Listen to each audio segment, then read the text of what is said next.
അസ്സലാമു അലൈക്കും വറഹ്മത്തുള്ളാഹി വബറകാതുഹു.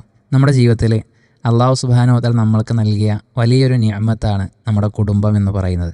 വാപ്പയും ഉമ്മയും മക്കളും മരുമക്കളും പേരമക്കളൊക്കെ ചേർന്ന് കൂട്ടിപ്പിരിച്ചുണ്ടാക്കിയൊരു കയറ് പോലെയാണ് ആ കുടുംബം. അത് മുറിയാനും അത് അഴിച്ചു മാറ്റാനുമുള്ള പ്രവർത്തനങ്ങളൊന്നും നമ്മുടെ ഭാഗത്തുനിന്ന് ഒരു കാരണവശാലും ഉണ്ടാകരുത്. ആ കുടുംബജീവിതം ഏറ്റവും മനോഹരമായി മുന്നോട്ട് പോകണം. ആ കുടുംബം രൂപീകൃതമാകുന്ന ഒരു ഭാഗം വിവാഹമാണ് എന്ന് പഠിപ്പിച്ചു. ആ വിവാഹത്തിന് ലക്ഷ്യമായി പഠിപ്പിച്ചത് തന്നെ ലിതസ്കുനു ഇലൈഹ എന്നാണ്. സമാധാനമടയാനാണ് വിവാഹം. ഒരു മനുഷ്യൻ അയാളുടെ ജീവിതത്തിൽ കുറേ പ്രയാസപ്പെടുന്നൊരു കാലഘട്ടമാണ് യൗവനം.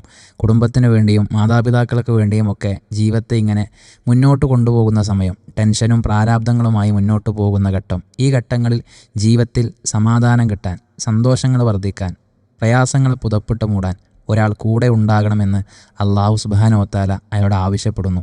ആ സമാധാനത്തിന് വേണ്ടിയാണ് ഓരോ മനുഷ്യരും വൈവാഹിക ജീവിതം ആരംഭിക്കുന്നത്. പക്ഷേ എന്തുകൊണ്ടോ നമ്മുടെ കുടുംബജീവിതത്തിലൊക്കെയും ഏതൊക്കെയോ മൂല്യക്രമങ്ങളില്ലാതെ പോകുമ്പോൾ ആ സമാധാനം നഷ്ടമാകുന്ന, മുറിഞ്ഞു പോകുന്ന, അണഞ്ഞു പോകുന്ന ഘട്ടങ്ങളുണ്ട്.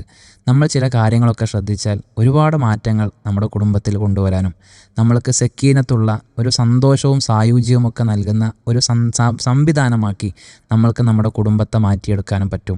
അതിൽ ഏറ്റവും പ്രധാനപ്പെട്ട ഒരു ഭാഗം നമ്മുടെ കുടുംബത്തിൽ ദീനുണ്ടാവുക എന്നുള്ളതാണ്. ദീന് കൊണ്ട് മാത്രമാണ് നമ്മുടെ കുടുംബത്തെ മുന്നോട്ട് കൊണ്ടുപോകാനും നയിക്കാനും ഒക്കെ പറ്റുക. വമിൻ ആയാത്തിഹി അൻ ഖലഖലകും മിൻ അൻഫുസികും അസ്വാജ എന്ന് വിശുദ്ധ ഖുർആനിൽ അല്ലാഹു സുബ്ഹാനഹു വ തആല സൂറത്ത് റൂമിൽ പറയുന്നുണ്ട്. അള്ളാഹുവിൻ്റെ ദൃഷ്ടാന്തങ്ങളിൽ പെട്ടതാണ് നിങ്ങളെ ഇണകളാക്കി എന്നുള്ളത്. നമ്മൾ ആലോചിക്കേണ്ടത് ലോകത്ത് എത്ര കോടി മനുഷ്യരുണ്ട്. അത്രയും കോടി മനുഷ്യരുടെ കൂട്ടത്തിൽ നിന്ന് അല്ലാഹു സുബ്ഹാനഹു വ തആല നമ്മൾക്കൊരു ഇണയെ നൽകുന്നു, നമ്മുടെ ജീവിതത്തിൻ്റെ പങ്കാളിയെ നൽകുന്നു.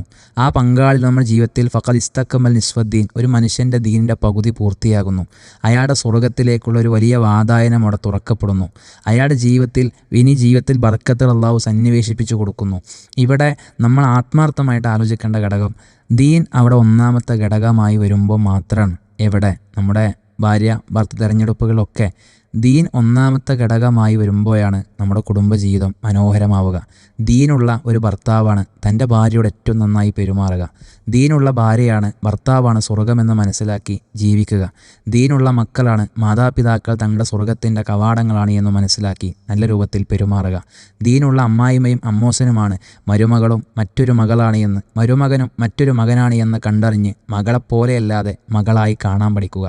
അങ്ങനെയാണ് ജീവിതത്തെ മുന്നോട്ട് കൊണ്ടുപോകേണ്ടത്. പറഞ്ഞു വന്നത്, ദീനിലാണ് നമ്മുടെ സന്തോഷം. ദീൻ കൂടെ ഉണ്ടാകുമ്പോൾ കുടുംബം മനോഹരമാണ്. ദീൻ ഇല്ലാതെയാകുമ്പോൾ കുടുംബം നരകതുല്യമാണ്. അതുകൊണ്ട് ആ ദീൻ മുറുകെ പിടിച്ചുകൊണ്ട് മുന്നോട്ട് പോകാൻ നമ്മൾ പരിശ്രമിക്കണം. അല്ലാഹു സുബ്ഹാനഹു വ തആല നമ്മെ അനുഗ്രഹിക്കുമാറാകട്ടെ.